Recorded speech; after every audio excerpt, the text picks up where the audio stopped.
ప్రజాప్రతినిధులతోని అనేక సమావేశాలు జరిగినాయి. చాలా సానుకూలంగా స్పందించి ఉత్సవాలు చాలా సజావుగా జరిపిస్తామని వాళ్ళు చెప్పారు. తర్వాత గత 10 సంవత్సరాల నుంచి ముఖ్యమంత్రి స్థాయిలో ఎన్నడూ మీటింగ్ జరగలేదు. మేము ఎన్నిసార్లు అడిగినా కూడా గత ప్రభుత్వాల్లో ఎన్నడూ మీటింగ్ పెట్టలేదు. మొన్న కొత్త ప్రభుత్వంలో ముఖ్యమంత్రి గారు స్వయంగా మీటింగ్ తీసుకున్నారు. దానికి వెళ్ళడం జరిగింది. దాంట్లో వారు మాకు చాలా విషయాలు స్పష్టం చేసి ఉత్సవాలు చాలా బ్రహ్మాండంగా పెద్ద ఎత్తున బాగా జరిపిస్తామని, బడ్జెట్ కన్స్టెంట్ ఎక్కడ ఉండబోదని అన్ని విషయాలు కూడా స్పష్టం చేశారు. తర్వాత అదేవిధంగా మాకు మంటపాలకు కరెంటు గత 20 సంవత్సరాల నుంచి అడుగుతూ ఉన్నాము, ఉచితంగా కరెంట్ ఇవ్వండి అని. ఈ సంవత్సరం అది కూడా ఇస్తా అని చెప్పారు ముఖ్యమంత్రి గారు. ప్రజలు మేము కోరేది ఒకటే, ఈ నవరాత్రులు అన్నీ కూడా 7వ తారీఖు నాడు గణేషుని కూర్చోబెట్టిన తర్వాత 17 అనంత చతుర్దశి నిమజ్జనం చేసే వరకు మంటప నిర్వాహకులందరూ కూడా ఒక దీక్ష తీసుకొని ఏ రకమైన చెడు అలవాట్లను కానీ చెడు వాతావరణంగా దగ్గర రానియకుండా చక్కగా జరిపించాలని అందరికీ విజ్ఞప్తి చేశాము. ఇప్పుడు కూడా ఈ ప్రెస్ మీట్ ద్వారా విజ్ఞప్తి చేస్తున్నాము.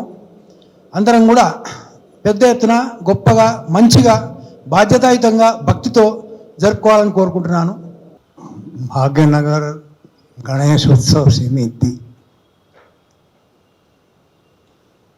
1980 जब इसका प्रारंभ हुआ, आज हम यहाँ तक पहुँचे। 1980 में हमने शुरू किया था। उसमें जो हम फाउंडर थे उसमें मैं अकेला ही इस समय आप लोगों के बीच में हूँ। मेरा नाम है करोड़ीमल नरसिंहपुरिया। 1980 से इस गणेश उत्सव का कार्य देख रहा हूँ। पहले वाइस प्रेसिडेंट था, अभी नई कार्यकारिणी बनी, उसके अनुसार मैं एडवाइज़र के नाते यहाँ पर काम देख रहा हूँ। साथियों, इस प्रोसेशन में, इस गणेश के कार्यक्रम में सभी का सहयोग है। यह जो यहाँ का प्रोसेशन या गणेश उत्सव मनाया जाता है, दुनिया में कहीं भी इस प्रकार का उत्सव नहीं मनाया जाता। क्योंकि इसकी विशेषता क्या है कि इससे हर व्यक्ति जुड़ा हुआ है, हर संस्था जुड़ी हुई है, हर सरकार का हर एक आदमी जुड़ा हुआ है, सरकार जुड़ी हुई है। यानी जो भी कार्यक्रम होता है सब लोग मिलकर करते हैं। ऐसा कहीं भी नहीं होता जो सब इस भाग्यनगर के लोग मिलकर करते हो। दूसरी बात, यह गणेश उत्सव शुरू होने के पहले शायद आप लोगों को तो मालूम नहीं होगा, 1980 आप लोग या तो छोटे बच्चे रहे होंगे या कुछ लोगों को मालूम होगा कि यह शहर आज जो बांग्लादेश की हालत है उससे भी बदतर हालत थी। आज उस समय डेली 20-30 मर्डर होते थे, दुष्ट शक्तियों का प्रभाव बढ़ गया था, घर जलाए जाते थे और उसका नतीजा ये हुआ कि भाग्यनगर की आधी आबादी, हैदराबाद शहर की आधी से ज़्यादा आबादी वहाँ से छोड़कर उनको जाने पर मजबूर होना पड़ा। उस समय दूसरा कोई विकल्प सरकार के पास नहीं था। हम जब सरकार से बात, तो हम क्या कर सकते हैं, पुलिस डिपार्टमेंट से बात करते थे, क्या करें आप बताइए, हम क्या करें। कोई उसका रोकने का कोई जरिया नहीं था। तो उस समय भगवान गणेश को याद किया गया कि यह भगवान गणेश ही हमको बचा सकते हैं। अब क्यों कि भगवान गणेश के कारण हर बस्ती बस्ती हर व्यक्ति उससे जुड़ गया और उसका कारण ये हुआ कि बस्ती में कोई भी दुष्ट शक्ति अगर वैसा कार्य करती है वह पहचान में तुरंत आ जाता था और वह दुष्ट शक्तियाँ इसके बाद अपना उपद्रव नहीं कर सकती थी, और उसके बाद यही कारण है कि भाग्यनगर में शांति हुई। दूसरी बात, आज गणेश उत्सव समिति में सब लोग सम्मिलित होने के बाद यह उत्सव के ऊपर अलग अलग सारे डिपार्टमेंट काम करते हैं।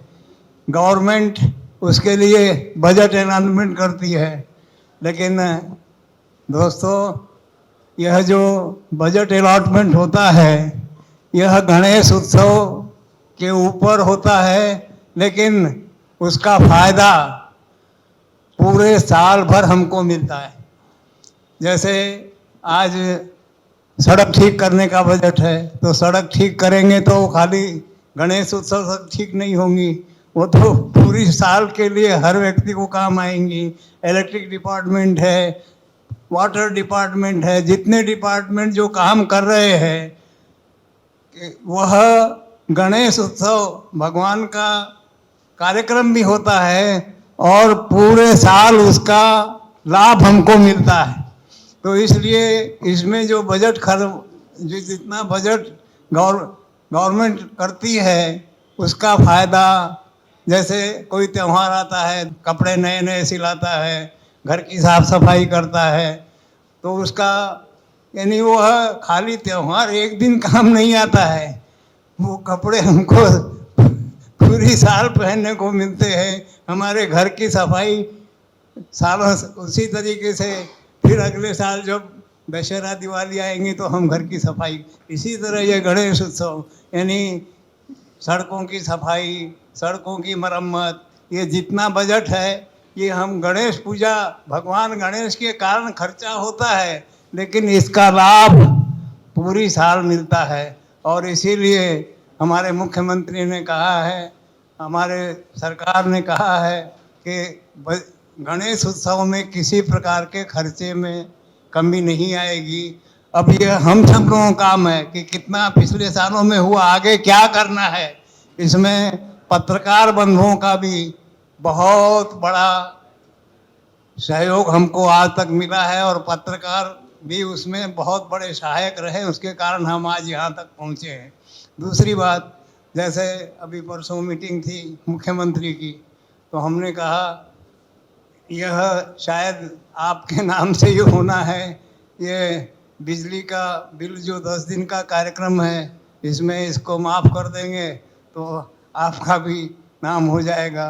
और उसके कारण तुरंत मुख्यमंत्री ने तुरंत समय गवाए, हाँ बिजली का बिल बिल्कुल गणेश मंडपों में फ्री कर देंगे। तो इसी प्रकार से जो भी कार्यक्रम गणेश उत्सव में हो रहे हैं ये हमेशा काम आने वाले हैं, और आज उसी का कारण है कि हैदराबाद फिर एक सुंदर शहर, और किसी प्रकार का लड़ाई झगड़े दंगे इससे दूर होने का कारण गणेश उत्सव, क्यों गणेश उत्सव का कार्यकर्ता हर गली गली में है, और हर आदमी अपने को गणेश से जुड़ा हुआ, भले ही सरकार हो, भले ही आप लोग हों या कोई भी है, वो गणेश उत्सव से जुड़ा हुआ है। इसलिए इस कार्यक्रम, ये हर एक का कार्यक्रम है, सुख शांति समृद्धि यह सारा भाग्यनगर में लाने का अगर हम लोगों को मिला है तो भगवान गणेश के इस कार्यक्रम के कारण मिला है। धन्यवाद।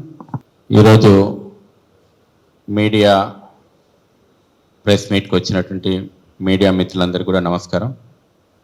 డాక్టర్ రావినూతల శశిధర్, సెక్రటరీ, భాగ్యనగర్ గణేష్ ఉత్సవ సమితి.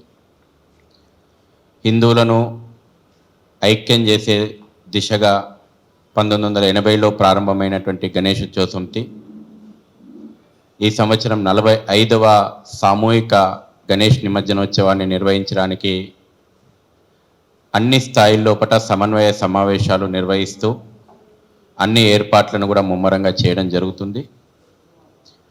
విశ్వవ్యాప్తంగా భాగ్యనగరంలో జరిగేటువంటి ఈ యొక్క ఉత్సవాలకు ఇంత పేరు ప్రఖ్యాతులు రావడం లోపట యావత్ ప్రపంచం కూడా భాగ్యనగరం వైపు చూసే విధంగా చేయడం లోపట మొదటి నుంచి మీడియా గణనీయమైనటువంటి పాత్ర పోషిస్తుంది.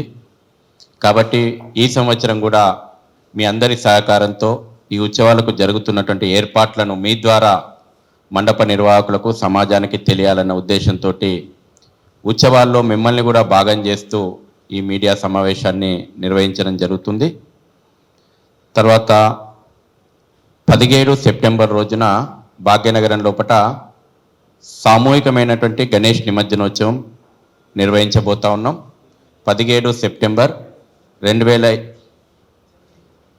17 సెప్టెంబర్ 2024 మంగళవారం రోజున భాగ్యనగరంలో 45వ సామూహికమైనటువంటి నిమజ్జనోత్సవం జరుగుతూ ఉంది. దీనికి ఈపాటికే అటు హైదరాబాద్ పోలీస్ కమిషనర్ తోటి మీకు డీటెయిల్స్ అన్నీ కూడా ఇచ్చున్నాం ప్రెస్ నోట్ లోపల. హైదరాబాద్ పోలీస్ కమిషనర్ తోటి, అదేవిధంగా Hyderabad in-charge minister Rangareddy in-charge minister తోటి, ఆర్టీఏ డిపార్ట్మెంట్ తోటి, రాచకొండ పోలీస్ కమిషనర్ తోటి, అదేవిధంగా రంగారెడ్డి కలెక్టర్ తోటి, మేడ్చల్ కలెక్టర్ తోటి, సైబరాబాద్ పోలీస్ కమిషనర్ తోటి, జిహెచ్ఎంసీ మేయర్ తోటి సమావేశాలు పూర్తయిన తర్వాత ఈ మధ్యనే గౌరవ ముఖ్యమంత్రి గారి పిలుపు మేరకు కూడా పోయి రివ్యూ చేయడం జరిగింది ఉత్సవ సమితి సభ్యులతోటి.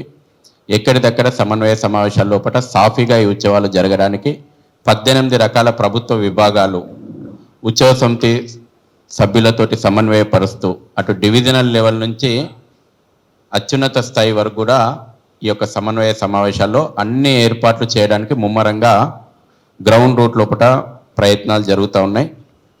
ముఖ్యంగా కొన్ని ముఖ్యమైనటువంటి నిర్ణయాలు ఏవైతే ప్రభుత్వంతో జరిపిన చర్చల్లో ఉన్నాయో వాటిని మీ ముందు పెట్టడం జరిగింది. ప్రెస్ నోట్లో కూడా డీటెయిల్గా ఇవ్వడం జరిగింది. ఈ సంవత్సరం ప్రతి సంవత్సరం కూడా ఒక విషయాన్ని, విశిష్టమైనటువంటి విషయాన్ని ప్రజలకు మేము చేరవేస్తుంటాం. ఈ సంవత్సరం రాణి అహల్యాబాయి హోల్కర్ యొక్క 350వ వర్ధంతి, అదేవిధంగా మహారాణి దుర్గావతి 500 జయంతి, అదేవిధంగా భగవాన్ బిర్సా ముండా 150వ జయంతి, ఛత్రపతి శివాజీ మహారాజ్ పట్టాభిషేకమైనటువంటి 350వ సంవత్సరం. వారు అందించినటువంటి స్ఫూర్తిని ప్రతి మండపం కేంద్రంగా మేము లిటరేచర్ ద్వారా సమాజానికి, హిందూ సమాజానికి అందించబోతా ఉన్నాం. అదేవిధంగా ప్రత్యేకమైనటువంటి కరపత్రాలు లిటరేచర్ రూపం లోపల ఎండోమెంట్ డిపార్ట్మెంట్ ద్వారా సహకారంతో విశిష్టత, వినాయకుని యొక్క విశిష్టత కూడా తెలిపే విధంగా మేము లిటరేచర్ అందించబోతా ఉన్నాం. కేవలం ఇంటిమేషన్ ఇస్తే సరిపోతుందనేటువంటి నిర్ణయము అటు ముఖ్యమంత్రి లెవెల్లో అన్ని స్థాయిల లోపల తీసుకోవడం జరిగింది. ఇంటిమేషన్ పోలీస్ శాఖకు మనం యొక్క పూర్తి వివరాలతోటి కూడుకున్నటువంటి ఇంటిమేషన్, ప్రాథమికమైనటువంటి సమాచారం ఇస్తే సరిపోతుంది.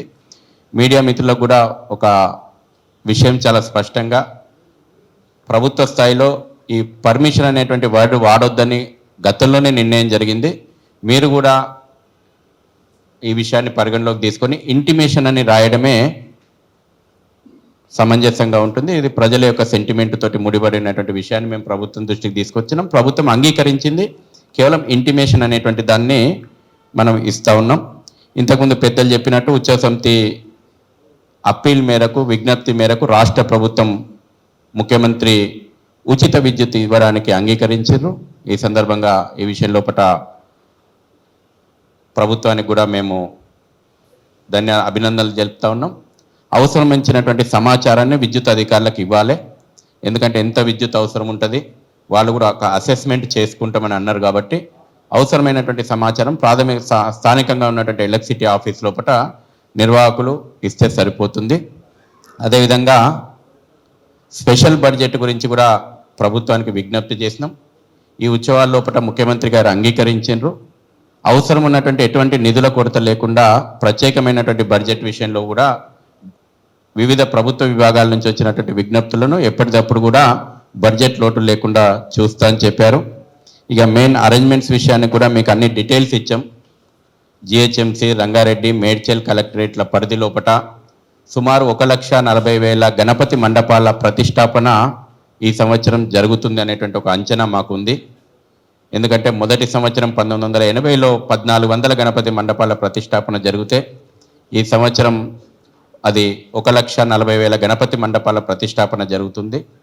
జిహెచ్ఎంసీ పరిధిలో ఉన్నటువంటి 34 లేక్స్తో పాటు రంగారెడ్డి, మేడ్చల్ కలెక్టరేట్ల పరిధిలో ఉన్నటువంటి సుమారు 100కు పైగా అంటే బేబీ పాండ్స్ తోటి కలుపుకొని 100కు పైగా సెంటర్లలో నిమజ్జన ఏర్పాట్లు జరుగుతూ ఉన్నాయి. దానికి సంబంధించినటువంటి ఇమ్మర్షన్ సెంటర్లలో ఉన్నటువంటి అక్కడ క్రెయిన్లు కానీ, మంచినీటి వసతి కానీ, లైటింగ్ కానీ, పారిశుధ్యం కానీ, వాటర్ సప్లై కానీ, భోజన వసతి కానీ అన్ని విభాగాలు కూడా ఆ ఏర్పాట్లలో నిమగ్నమైనాయి. మా ఒక్కొక్క లేకుకు ఒక్కొక్క సమన్వయ కమిటీని ఏర్పాటు చేయడం జరిగింది. అందులో అక్కడ ఏ రకంగా మెరుగైనటువంటి వసతులు ఏర్పాటు చేయాలనో ఉత్సవ సమితి పరిశీలన మేరకు మనం ఆ యొక్క ఇంప్రూవ్మెంట్ గత సంవత్సరం కంటే ఇంకా మెరుగైన ఏర్పాట్లు చేసేటువంటి ప్రయత్నం చేస్తుంది. 253 గ్యాట్ టీంలను జిహెచ్ఎంసీ ఏర్పాటు చేసింది, గణేష్ యాక్షన్ టీం. మిగతా విషయాలన్నీ కూడా ఇందులో ఉన్నాయి. గ్యాట్ టీంలకు సంబంధించి అదేవిధంగా ముఖ్యంగా ఏదైనా అనుకోని ప్రమాదం జరిగితే నియరెస్ట్ ప్రైవేట్ హాస్పిటల్లో కూడా ట్రీట్మెంట్స్ అందించాలనేటువంటి నిర్ణయం కూడా ముఖ్యమంత్రి స్థాయిలో జరిగింది. ఆర్టీఏ ద్వారా ఉత్సవ సమితి కార్యాలయంలో రిజిస్టర్ చేసుకున్నటువంటి ప్రతి మండపానికి ప్రభుత్వం నిర్ణయించినటువంటి రేట్లకు ఆర్టీఏ సెంటర్స్ లోపల ఒకరోజు ముందు అంటే 16 సెప్టెంబర్ రోజున వాహనాలు అందుబాటులో ఉంటాయి. మండప నిర్వాహకులు అందరికీ కూడా ఈ విషయం తెలుసు. మీ ద్వారా కూడా మళ్ళొకసారి బెహతీ భవన్ కార్యాలయం 24 గంటలు పనిచేస్తుంది. నిమజ్జనం పూర్తి అయ్యే వరకు కూడా బెహతీ భవన్ భాగ్యనగర్ గణేష్ ఉత్సవ సమితి కార్యాలయం లోపల సంప్రదించాలి మండప నిర్వాహకులు. అనేక విషయాలు కూడా జిహెచ్ఎంసీ చేస్తున్న ఏర్పాట్లు, మిగతా ప్రభుత్వ విభాగాలు చేస్తున్న ఏర్పాట్లు మీకు ప్రెస్ నోట్ రూపం లోపల ఇచ్చాము. చివరి రోజున కూడా పోలీసులు అనేక మా సూచనలు పరిశీలించి ట్రాఫిక్ సంబంధించినటువంటి ఏర్పాట్లు, మిగతా పార్కింగ్కు సంబంధించినటువంటి ఏర్పాట్లు సాధ్యమైనంత ముందుగా పత్రికా మీడియా ద్వారా తెలియజేస్తామని చెప్పిండ్రు. ఈ సందర్భంగా మేము రాష్ట్ర ప్రభుత్వం తరఫున ప్రతినిధులను కూడా ప్రత్యక్షంగా పాల్గొని ఉత్సవాల్లో భక్తులకు స్వాగతం చెప్పమని ముఖ్యమంత్రితో పాటు అందరినీ కూడా ఆహ్వానించడం, మా ఆహ్వానాన్ని అంగీకరించారు. ముఖ్యంగా దేశవ్యాప్తంగా ఉన్నటువంటి ప్రముఖులను మళ్ళీ మేము గణపతి వినాయక చవితి రోజు ఎవరు అతిథులుగా పాల్గొనబోతున్నారో పూర్తి వివరాలతోటి మీడియాకు మేము సందేశం ఇస్తాం. 2 అతిథులు ఈ సంవత్సరం కూడా పాల్గొనడానికి భాగ్యనగరానికి రాబోతా ఉన్నారు. భాగ్యనగరంలో ఉన్నటువంటి ప్రజలందరికీ కూడా మీ ద్వారా ఉత్సవ సమితి విజ్ఞప్తి చేస్తుంది, రండి, కలిసి రండి. మనందరం కూడా అత్యంత వైభవంగా ప్రతి సంవత్సరం కూడా సుమారు 50 లక్షల మంది ప్రజలు ప్రత్యక్షంగా, ప్రపంచవ్యాప్తంగా ఉన్నటువంటి హిందువులందరూ కూడా ఈ కన్నుల పండుగగా జరిగేటువంటి ఈ శోభాయాత్రను తిలకిస్తారు. అనేక సామాజిక, ధార్మిక, ఆధ్యాత్మిక సేవా సంస్థలను కలుపుకొని ఎక్కడిదక్కడ సమన్వయపరుచుకుంటూ, ప్రభుత్వ విభాగాలను సమన్వయపరుచుకుంటూ, మీడియా ద్వారా అనేక విషయాలను తెలియజేస్తూ 45వ సామూహిక నిమజ్జనోత్సవాన్ని విజయవంతంగా నిర్వహించుకోవడం లోపల మీరందరి భాగస్వామ్యము, మీ అందరి సహకారము, ప్రజల యొక్క సహకారము కావాలని, ఆ దిశగా మాతో కలిసి రావాలని చెప్పి భాగ్యనగర్ గణేశోత్సవ సమితి పిలుపునిస్తూ 7 సెప్టెంబర్ రోజున వినాయక చవితి రోజు 11 గంటలకు భాగ్యనగర్ గణేశోత్సవ సమితి కార్యాలయంలో పూజా కార్యక్రమాన్ని నిర్వహించడం జరుగుతుంది. ఈ పూజా కార్యక్రమంలో నగరంలో ఉన్నటువంటి సమితి పెద్దలతో పాటు ప్రముఖులందరికీ కూడా ఆహ్వానాలు పంపినాం. ఈ సమావేశం ద్వారా మీ అందరికీ కూడా పూజా కార్యక్రమంలో పాల్గొనవలసిందిగా ఆహ్వానం పలుకుతున్నాం. మీడియా వాళ్ళకు కూడా నమస్కారం. నా పేరు కవడి మహేందర్, గణేష్ ఉత్సవ సమితి సెక్రటరీ. మనం ఒక గణేష్ భక్తులకు ఒక విన్నపం చేయడం ఏందనగా, అందరూ కూడా నిమజ్జనానికి అనంత చతుర్దశి రోజు నిమజ్జనం చేయాలని మేము పదే కోరుతూ ఉన్నాము. భక్తులకు పర్సనల్ రిక్వెస్ట్ గణేష్ ఉత్సవ సమితి నుంచి అందరూ కూడా ఉదయం బయలుదేరి ఆ రోజు 12 లోపలనే నిమజ్జనం చేయాలని గణేష్ ఉత్సవ సమితి భక్తులకు విజ్ఞప్తి చేస్తూ ఉన్నది.